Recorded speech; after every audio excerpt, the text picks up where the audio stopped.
نحمده ونستعينه ونستغفره ونعوذ بالله من شرور أنفسنا ومن سيئات أعمالنا.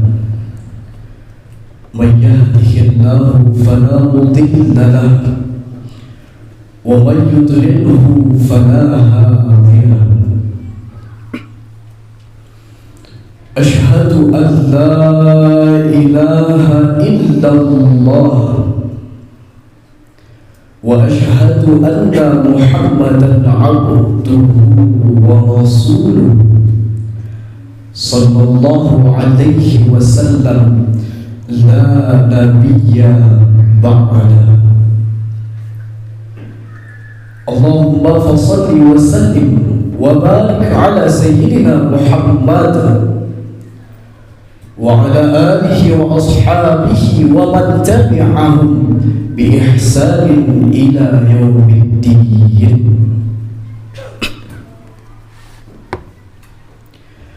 أما بعد فيا عباد الله، أوصيكم وإياي بتقوى الله، فقد فاز المتقون.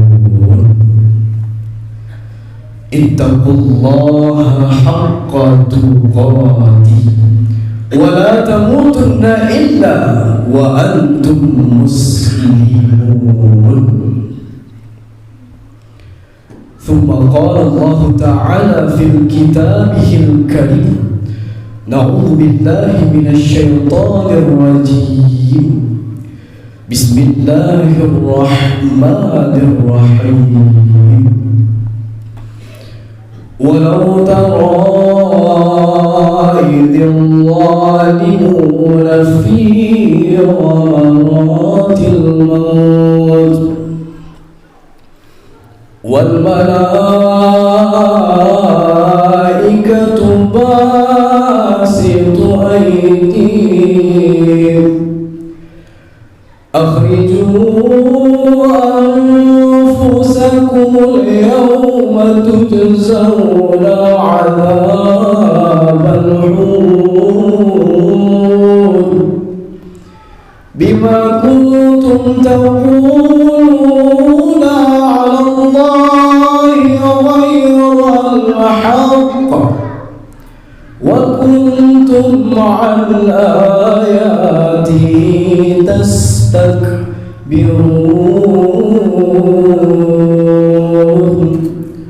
صدق الله العظيم. Aku bapak-bapak, guru, alim ulama, jajar pandai, umumnya jemaah kaum muslimin sidang jemaah Jumat yang dimuliakan oleh Allah.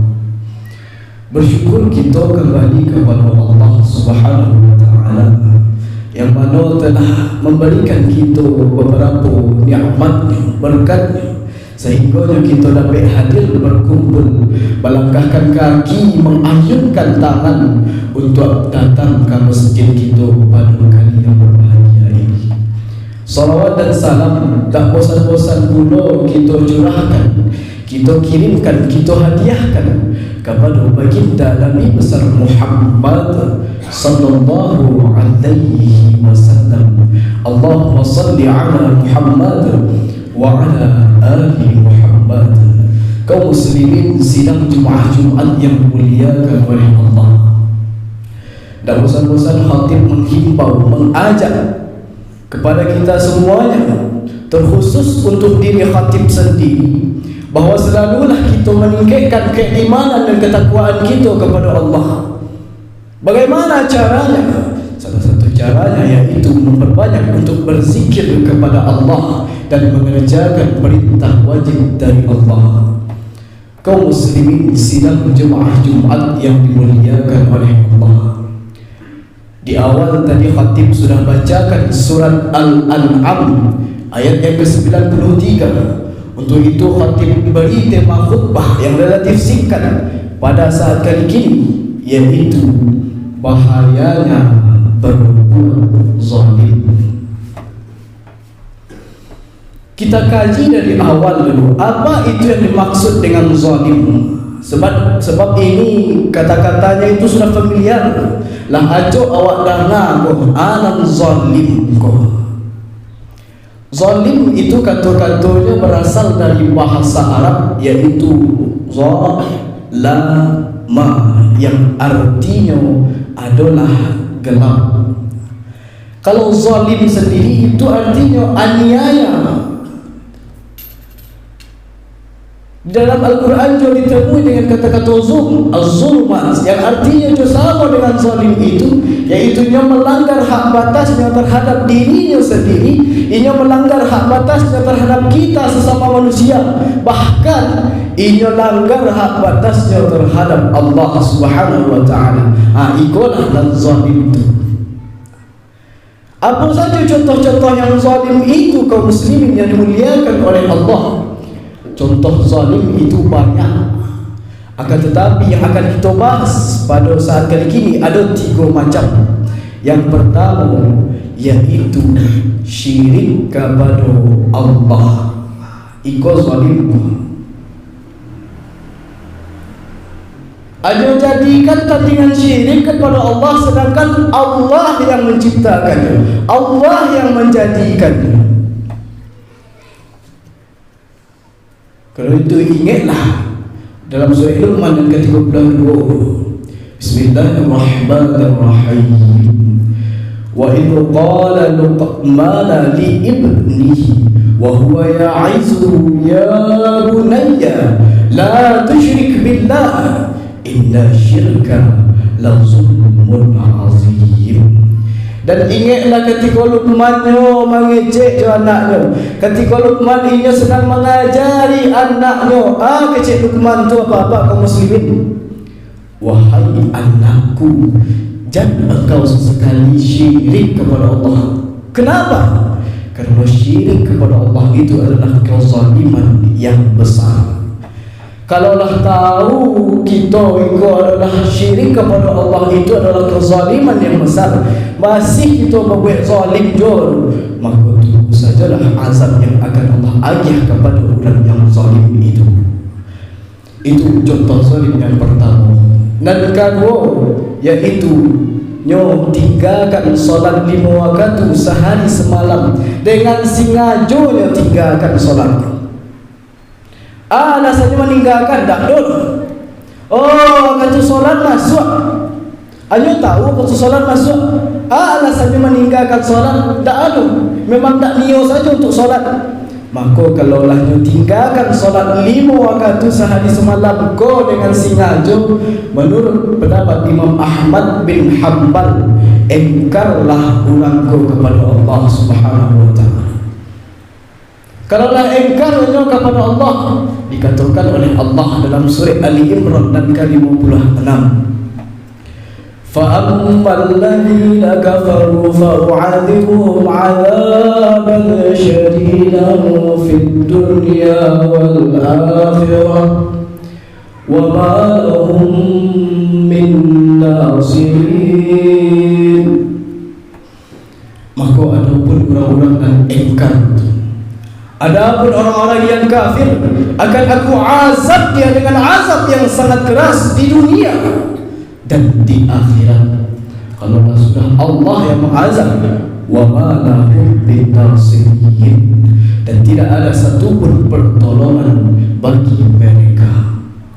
Jadi bapak-bapak yang kaum muslimin yang dimuliakan oleh Allah, jangan sesekali tinggalkan solat iko dengan sengaja, tanpa alasan apapun, tanpa alasan yang membuat kita untuk meninggalkan solat ini. Jangan sesekali ditinggalkan.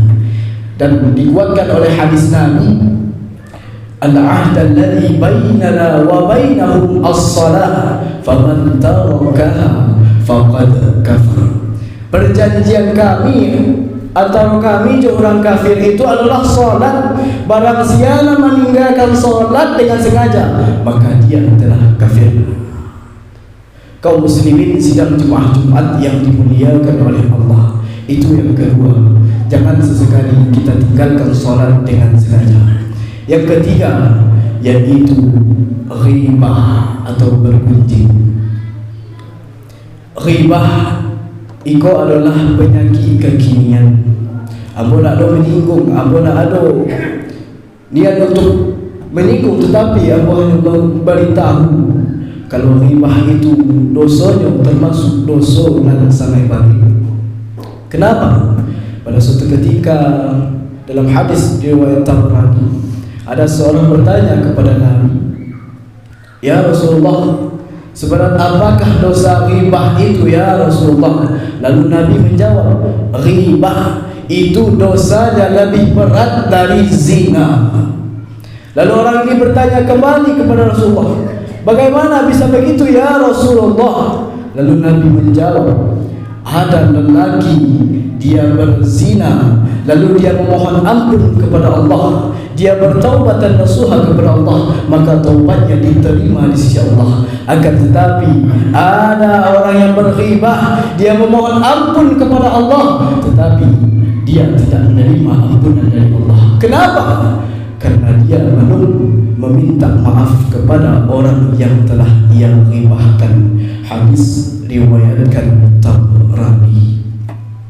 Jadi kaum muslimin, bapak-bapak, sidang jemaah Jumat yang dimuliakan oleh Allah, kalau contoh-contoh zalim iko, sifat-sifat zalim iko mampu kita jauhi, insya-Allah kita berada di jalan yang lurus, jalan yang benar. Akan tetapi malang tak dapat ditolak, mujur rumah tak dapat diraya. Kita masih lakukan hal-hal yang zalim namanya. Termasuklah dari yang tiga yang kita bahas ini. Banyak contoh-contoh yang zalim lagi. Kalau kita masih kerajaukan sifat-sifat yang zalim kaum muslimin yang dimuliakan oleh Allah, maka sesuailah tema kita yang di awal khatib beri tadi, yaitu bahayanya orang-orang yang berbuat zalim, sebagaimana sesuai yang telah khatib bacakan di awal tadi. Bismillahirrahmanirrahim. Walau tara idh zalimuna fi ghamaratil maut.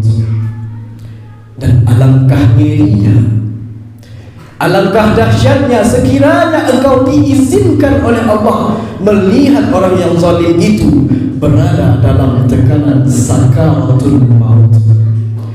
Wal malaikatu basitu aydihim, dan sedangkan pada saat itu malaikat memukul dengan tangannya sambil berkata, "Akhriju anfusakum."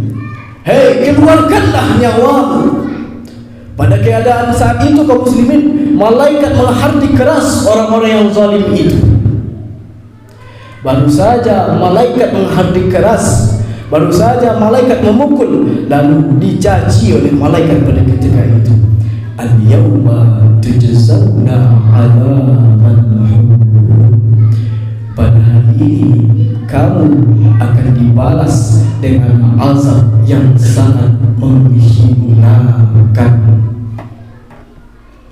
Jadi kaum muslimin, bapak-bapak, sidang jemaah Jumat yang dimuliakan oleh Allah Subhanahu wa taala, baitu meni ketika kita mendaki sifat-sifat yang zalim itu, karena balasannya pun baitu dahsyat, dipukul, dihinakan, dicaci oleh malaikat pada ketika itu.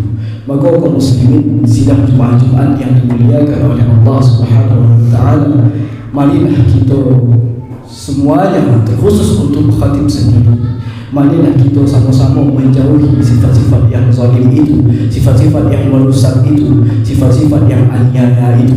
Mudah-mudahan kita selalu berada di jalan yang lurus. Mudah-mudahan kita terjauh dari sifat-sifat yang zalim itu. Barakallahu li wa lakum fil Qur'anil azim, wa nafa'ani wa iyyakum bima fihi minal ayati wa dzikril hakim. Aqulu qawli hadza fastaghfiru innahu huwal ghafurur rahim.